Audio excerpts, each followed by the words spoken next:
안녕하십니까. 이료온 리서치입니다. 사실 요새 종목 녹음을 잘 안 했었어요. 사실 이번에 월보도 나왔는데 녹음 안 했잖아요. 네. 이유가 뭐냐면 뭐 주변 보면 요즘 다들 많이 힘들어하죠. 네. 정시용 지금 원래 정기세미나가 네. 40건 하니까 네. 더 어때요? 많이 매니저분들 많이 힘들어하시죠. 왜냐하면 장의 방향성이 한 방향이 아니라 너무 왔다 갔다 하고 예측하는 것도 힘들고. 사실 네. 저도 오늘 느꼈던 거는 와 다들 어제 완전히 넉다운 되는 느낌이 들더라고요. 왜냐하면 그동안 또 좋다고 해서 막 늘렸던 건 확 빠지고 네, 밑에서 막 다 네. 비워놓은 건 올라오고. 네 맞아요. 그리고 사실 리오프닝 저희도 많이 말했었는데 뭐 지나도 말씀이지만 리오프닝도 막 너무들 빠져 있으니까 뭐 그런데 제가 이제 오늘 어떤 생각을 했냐면 항상 우리가 틀릴 수도 있다 생각하기 때문에 우리는 사실 한 2000년 내년 하단을 2,750까지 보고 있기 때문에 뭐 하단을 좀 열 수도 있다 생각을 하는데 오늘 처음 2,000 거의 812씩 갔었잖아요. 네, 많이 올라가고 있습니다. 하여간 내가 그냥 종목들을 하나하나 여기서 뭐 바이콜 이걸 떠나서 이런 종목들은 많이들 빠져 있으니까 여기서부터 네. 참 봅시다 이런 차원으로 한번 종목 찾는데 네, 저도 거기에 동의합니다. 아침에 대한이 내가 참 이런 거 좋아했던 거 알죠 옛날에. 네, 예전에. 정말 좋아해. 야 나 깜짝 놀랐어요 주가 보고. 네, 나 정말로 아침에 듣다가 나 이게 영등포인가 어디 있죠 회사. 네 가깝습니다. 여기 문래역 있는 문래역 근처. 있는 데 네, 있고. 그게 만봅니다. 이거 정말 참 오랫동안 내가 봤던 회사인데 내 회사 내용을 좀 아니까 야 이 정도 왔어? 그러면 사실 여기서부터는 봐도 되는 거 아니에요? 좀 마음 편할 것 같아요. 떨어질 때마다 매수하기에는. 모든 종목에 지하실도 있고 막 이러는데 네. 그거는 뭐 다 떠나서 대한약품 나도 궁금해서 한번 녹음을 네. 왜 이렇게 된 거예요 주가가? 전체 내가 이해가 안 일단 가. 대한약품을 제가 이번 주에 리포팅한 이유는 대단한 게 아니라 그냥 저는 앞으로 한 달? 장이 이렇게 간다면 저는 이렇게 리포팅할 것 같아요. 내년에 성장성이 굉장히 좋아서 기대가 되는 종목들이 아니라 그리고 어떤 테마나 이슈 때문에 주가가 굉장히 잘 될 것 같은 종목들이 아니라 그냥 아주 단순하게 새로 알게 되는 회사들 말고요. 기존에 알고 계시던 회사들 있잖아요. 예전에 한번 매매를 해보셨건 아니면 공부를 해보셨건 그런 기업들 중에서 폭락해 있는 기업들 한번 보시면 좋을 것 같아요. 생각보다 그게 너무 그런 많아, 기업들이- 그런 네. 것들. 그러니까 그런 기업들만 대상으로 하셔도 그래. 제가 보기엔 나쁘진 않을 것 같습니다. 엄청나게 큰 뭐 날아가는 수익률 그런 게 아니라 정상 궤도에 그냥 이전 수준으로 회복만 하더라도 아마 주가 수익률은 굉장히 좋을 수 있을 것 같습니다. 그래서 성장을 얼마나 많이 하느냐보다는 당연히 올해 대비 내년 성장을 해야 되겠죠. 그거는 대전제 조건 하에서 얼만큼 많은 성장이 아니라 얼만큼 주가가 많이 떨어졌는지 그리고 밸류에이션이 얼마나 하다 있는지 그런 기업들을 좀 당분간 저는 보려고 해요. 제가 맞을지 틀릴지는 모르겠지만 그랬을 때 대한약품을 제일 먼저 꺼내 들었던 건 보통 지금 코로나 때 최저점보다 지금 지수가 그래도 2배는 더 높아요. 네. 그렇기 때문에 주가 수준이 멀티플은 비슷한 수준까지 갔을 수 있을지언정 같은 주가로 가 있지는 않습니다. 거의 대부분의 기업들이. 근데 대한약품은 그냥 같은 주가로 가 있어요. 그렇더라고. 네. 문제 있었어요? 멀티플도 네, 역사적 하단이고요. 소외죠. 관심이 없습니다. 아무도. 그래서 그런 것들이 좀 있는 거고요. 일단은 그래프 제가 그린 3페이지에 있는 그림 3번 한번 보시면 바로 명확하게 이해 가실 거예요. 역사적으로 대한약품의 PB 밸류에이션이 그래도 1.1배가 하단이었어요. 지금 0.7배, 8배 정도로 와 있습니다. 역사적 하단 뚫고 내려갔고요. 절대적인 주가 수준도 작년 3월 수준 정도까지 그러네. 떨어져 있어요. 그림상 보니까 PB인데 역사적 하단을 깼네. 보통 네. 이러면 굉장히 회사에 문제가 있을 때 이러는 거 아닌가요? 네, 근데 뭐 제가 보기에는 큰 문제는 없는 것 같습니다. 사실은 그래요? 이 회사는 뭐 처음 생소하신 분들도 계실 테니까 아주 간단한 회사인데 저희 병원에 가면은 기초수액제 맞잖아요. 그 영양수액제 말고 병원에 입원했을 때 식염수라든가 그런 거 넣는 거 입원하면 맞는 거 있잖아요. 그거 생산하는 국내 세계 회사 중에 하나예요. 네, 근데 굉장히 안정적으로 실적이 성장하고 있습니다. 이유는 뭐 아주 간단한데. 인구 고령화요. 인구 고령화에 따라서 자꾸 그쵸. 병원의 입원 일수가 늘어나잖아요. 그래서 기초수액제는 매년 매출액이 올라가는 그림이었습니다. 아 근데 여기서 매출이 줄었구나. 네. 근데 작년에 2020년 매출액이 1.6% 줄었어요. 매년 요거 성장하다가. 때문에. 야 요거 좀 줄었다 이렇게 많이 망가졌어. 근데 그러니까 관심이 없는 거죠. 그 매년 성장하다가 1.6% 감소했는데 이유는 코로나 때문에 사실은 아프지 그렇게 중증의 환자나 입원을 굳이 뭐 의무적으로 해야 되거나 그 정도 상황이 아닌데도 입원하셨던 분들 있으시잖아요. 한 그냥 1.6% 줄었으니까. 정도 있었을 것 같아요. 딱 그분들의 수요가 빠진 것 같아요. 그래서 굉장히 제가 이 회사를 커버하고 나서 처음으로 매출액이 역성장이 났는데 근데 매출액 1.6% 역성장했다고 주가는 그냥 완전히 흘러내렸습니다. 거기다가 최근에 지금 코로나 확진자 수 증가할 때 주가가 다시 한번 폭락을 했어요. 아무래도 코로나 확진자 수가 많아지면은 대한약품의 실적이 안 좋을 거다라는 인식을 갖고 계신 것 같은데 근데 뭐 되게 안정적인 회사예요. 고성장한 회사도 아니고. 알려주네 이것도 결국은. 그럴 수도 있지만 대놓고 리오프닝이 된다고 실적이 그렇진 다이나믹하게 않지만. 올라가지도 않을 거고요. 그렇다 확진자 수가 늘어난다고 실적이 다이나믹하게 떨어지지도 않을 겁니다. 네, 딱 그 정도 성장성이 높진 않지만 되게 안정적인 회사고 재무 구조도 엄청 좋아요. 그래서 저는 낙폭 과대주로 보고 있는 겁니다. 그래서 별 문제 없으면 밸류에이션 콜이 먹히는 회사예요. 과도하게 떨어졌기 때문에. 근데 대한약품이 이런 케이스 중에 하나라는 거고 다른 기업들도 좀 이런 식으로 접근하시는 걸 좀 권해드려요. 계속 네. 해줘요.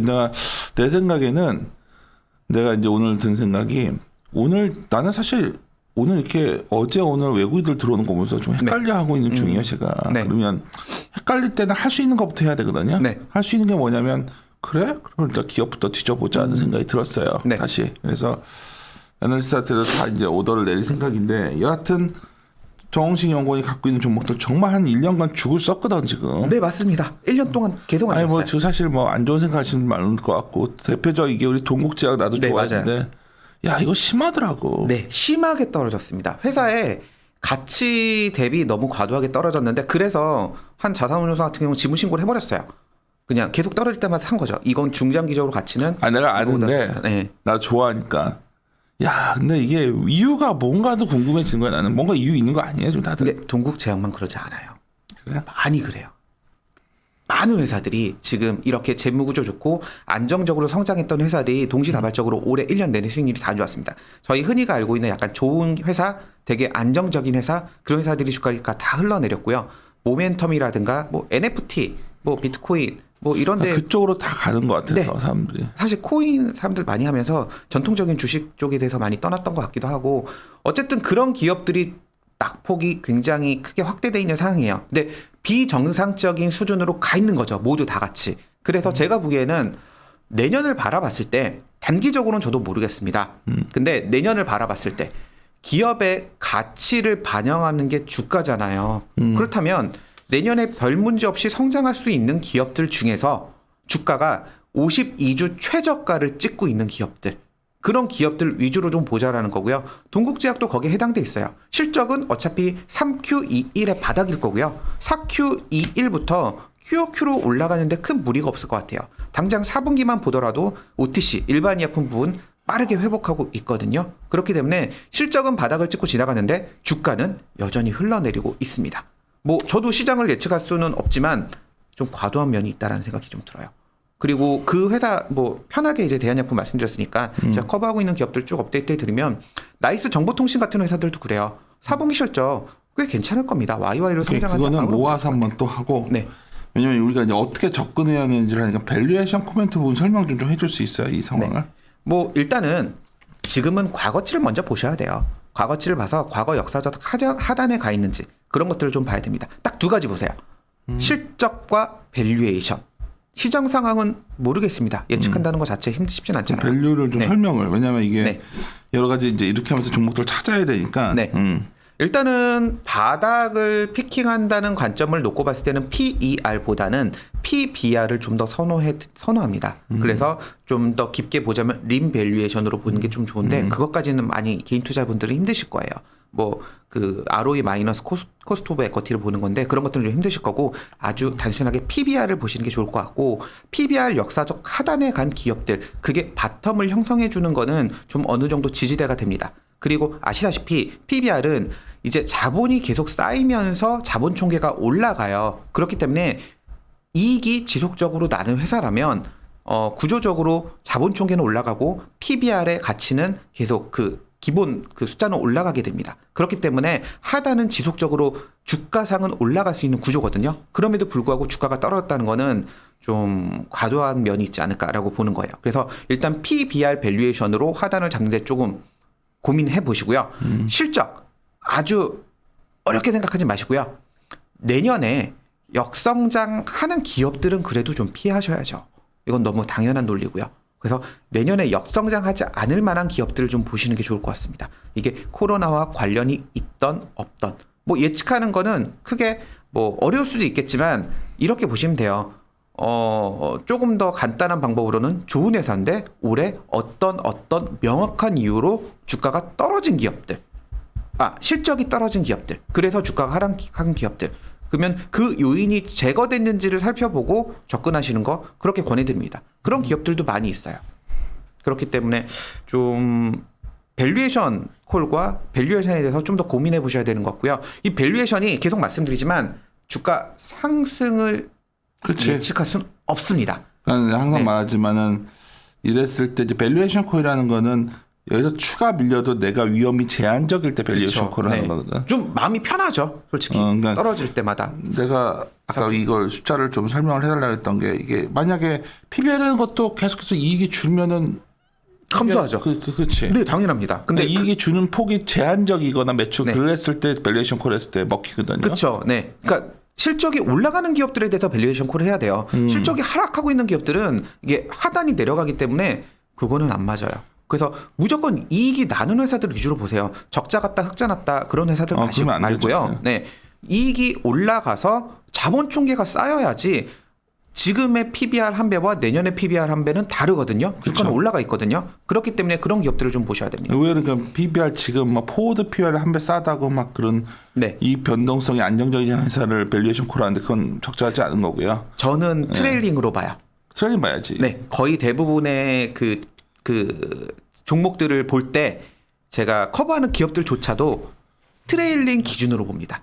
트레일링 기준으로 보고 그냥 내년에 이게 성장할 것 같은지 안 할 것 같은지 이거 잘 그런 이해 안 기준으로 가시면 아침에 연동차 연관 녹음할 때 트레일링 12개월 포워드 PBR과 트레일링 PBR과 그다음에 TTM 그냥 완전 네. 그거 세 가지 다 설명해 드렸거든요. 네. 그거 규별해서 사용하시는 거예요. 네, 그건 좀- 직전 내분기 확정 실적으로 보시면 돼요. 그 자본 총계 같은 경우는 그냥 최근 분기 그냥 대입해 가지고 보셔도 될 것 같고요. 그렇죠. 그래서 지금 정신연구원이 종목이 엄청 좀 쌓여 있습니다. 근데 제가 이제 왜 오늘 한꺼번에 다 하면 그냥 대강대강 넘어갈 것 같아서 네. 오늘은 하나 하고 매일매일 녹음할 수도 있어요. 시간 될 때마다 네. 지금. 오늘은 제가 보니까 대한약품 그리고 근데 동국제약 아까 말했을 때 왜 그러냐. 동국제약은 분할 이슈라는 게 계속해서 혹시 뭐 좀 문제가 있었던 거 아닌가? 아닙니다. 그래? 네, 그거랑은 좀 무관하고요. 워낙 분할 이슈만 나오면 회사들이 헤매니까 혹시 아니요, 그것도- 그런 이슈는 사실 크게 없고요. 일단은 OTC죠. 일반 의약품 쪽이 동국제약뿐만 아니라 대부분 우리나라의 일반 의약품 쪽이 부진했어요. 참고로 일반 의약품 생소하신 분들은 약국 가서 처방 안 받고 그냥 사는 것들 있죠. 그런 것들 일반 의약품이라고 부르는데 약국의 방문 횟수가 많이 줄었잖아요. 코로나 때문에 병원을 많이 안 가니까 약국도 많이 안 갔어요. 그러면서 일반 의약품 쪽의 수요가 많이 줄었는데 그게 실적에 반영이 돼 있었습니다. 근데 4분기부터는 현저히 다시 회복되고 있는 분위기는 나오고 있어요. 그래서 주가가 좀 과도하게 떨어진 부분들이 있고요. 동국제약뿐만 아니라 제가 언급드릴 레벨은 아닌데 그냥 전통 제약사들 있죠. 다 한번 훑어보시면 좋을 것 같아요. 그래요? 네, 많이 빠져 있어요, 다들. 대한약품을 제가 거의 한 1년 만에 본 것 같아요. 네, 근데 이거를 주가가 이게 굉장히 많이 빠져 있어서 거의 코로나 수준까지 가버렸는데 네, 회사가 최근에 매출의 감소 우려가 반영된 정도인 얼굴이 근데 반영도가 좀 깊지 않나 하는 생각이 좀 드는데 왜냐하면 이익은 내는 회사고 네, 그렇죠. 적자 안 나는 회사죠. 계속 성장하는 회사입니다. 이 회사 난 잘 알죠. 워낙 그 링거 얘기라는 게 이게 참 지속 가능한 건데 아무튼 이런까지 와 있으니까 모르겠습니다. 요새는 이런 것보다 좀 성장이 있고 뭔가 스토리텔링 회사 기업들을 많이 찾으시는데 뭐 저희 같은 생각 가진 사람들도 있으니까 많은 분들이 밸류콜을 했을 때 과연 뭐가 해당될까 저희들 기준에 부합되는 종목이어서 네, 말씀드렸으니까 한번 같이 관찰해 보시죠. 예, 이 정도로 마무리실까요? 네, 뭐 하여튼 시간 날 때마다 좀 종목들 쭉 한번 업데이트 하면 녹음 좀 하시다 우리 12월에 왜냐면 그런 종목을 찾아서 내년에 미리 그 씨를 심어놔야 되는 시기가 오고 그렇죠. 내년을 향해서 지금 봐야 되는 기업들 공부해야죠. 네, 그런 되는 시기가 것들 온 것 같습니다. 씨앗 뿌리기를 좀 이따 할까 했는데 어제 오늘 움직임 보니까 지금 시작해야 될 것 같아서 네. 대한약품 저라면 이건 바이콜 합니다. 저는 만약 이 정도면. 근데 네, 시간은 걸리실 수 있어요. 그렇죠. 근데 밸류에이션은 하단에 있고 기업이 뭐 이상한 회사고 변동성이 심한 회사가 아니라는 거 그거 참고하셔서 보시면 될 것 같습니다. 알겠습니다. 예, 마무리 짓도록 하겠습니다. 함께 고민하시죠.